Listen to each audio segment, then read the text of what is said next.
Hey, what's going on everybody? In this video, we're going to explain the calloc function in C. Calloc, it's short for contiguous allocation, but I like to think of it as clear allocation.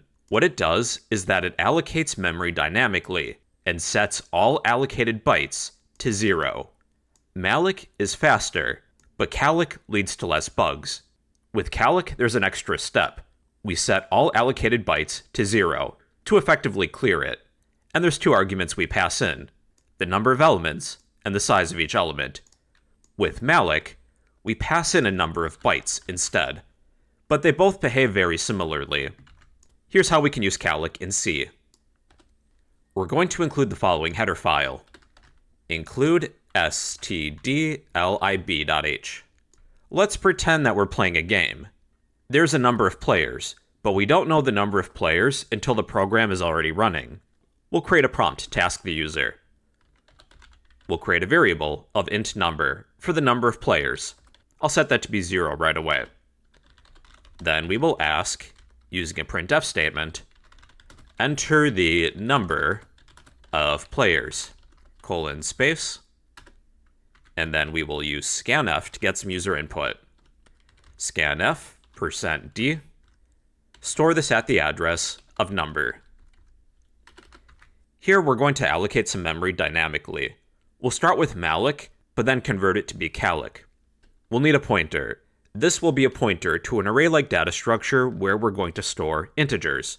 The data type is int. This is a pointer. We need the dereference operator. We'll create an array-like data structure named scores to hold all the player scores. Equals, we'll start with malloc. For malloc, you pass in a number of bytes, for example, 100 for 100 bytes. But we're actually going to calculate this.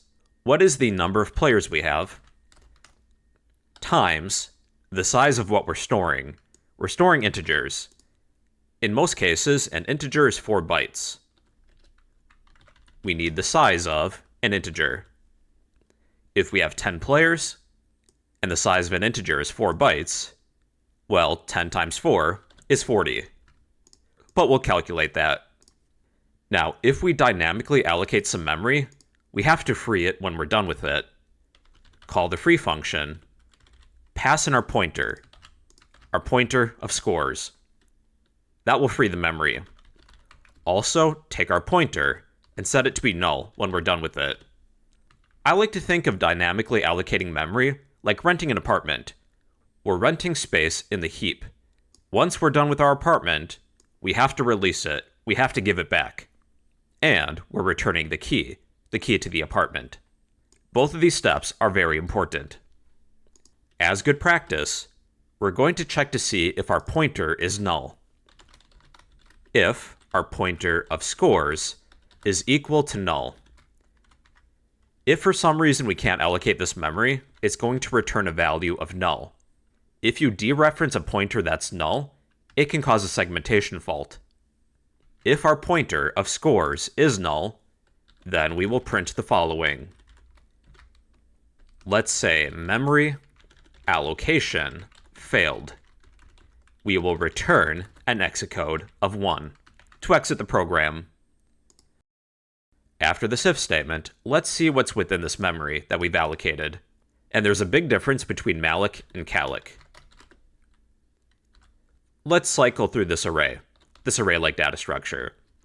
Int I equals 0, continue while I is less than the number of elements we have. If we have 10 players, we gotta cycle 10 times. Increment I by 1. During each cycle, I will print. We're displaying an integer. I'll separate each with a space. With our pointer, we can treat it like it's an array. We can access it by index. Display what's at index I. Let's see what's within this memory that we've allocated. Let's say we have 10 players for our game. Well, here are all the scores initially. They all contain garbage values, because we didn't clear it out. Before accessing these elements, if we assign all of them, it won't lead to unexpected behavior. So another option is to use calloc to reset all those scores. Replace malloc with calloc. but we pass in 2 arguments. The number of elements, comma, then the size of each element. Now let's take a look at our scores. Enter the number of players. We'll say 10 again. And all the scores are 0. And then if you would like, we can enter in some scores. After our if statement, we'll create another for loop, and I'll just copy the one we have currently. We'll say enter score number %d colon space. We'll insert I, whatever I is currently. I is going to be 0 during the first cycle. Enter score number 0 might not make sense to a user. We'll add an offset of 1 when displaying it. And then we will use scanf to get some input.